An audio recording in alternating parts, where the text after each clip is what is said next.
Et puis, j'ai jamais compris les chrétiens chez qui les expressions putain, merde, bordel, nom de Dieu, bordel de Dieu se retrouvent fréquemment dans leur bouche.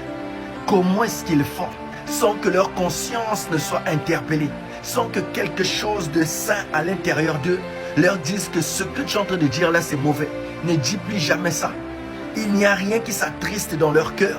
Alors qu'Éphésiens 4 nous dit, n'attristez pas le Saint-Esprit de Dieu par lequel vous avez été scellés jusqu'au jour de la rédemption. Et ils disent qu'ils ont le Saint-Esprit, prétendent aller au ciel, prétendent aller à l'enlèvement. Alors que Jésus a dit, dans Matthieu chapitre 12, versets 36 à 37, je vous le dis, au jour du jugement, les hommes rendront compte de toute parole vaine qu'ils auront proférée.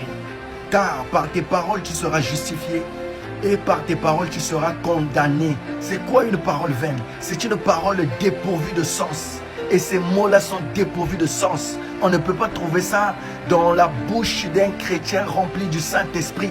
Alléluia. Et dans la bouche d'un chrétien, on ne trouve pas non plus des expressions comme mon co, mon ref, la meuf là, le mec là, donne-moi la graille. Ce sont des paroles vaines. Dites ce que vous voulez, mais c'est contraire à la parole de Dieu.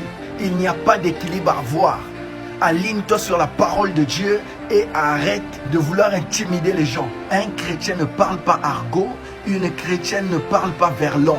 Ça c'est l'évangile de la révolte. Il y a eu trop de désordre, je suis venu mettre l'ordre. Parce que nous voulons des chrétiens de qualité, pas de quantité. Et je vous mets en garde face à tous ces jeunes prédicateurs, en particulier en Occident, qui prêchent sur Internet.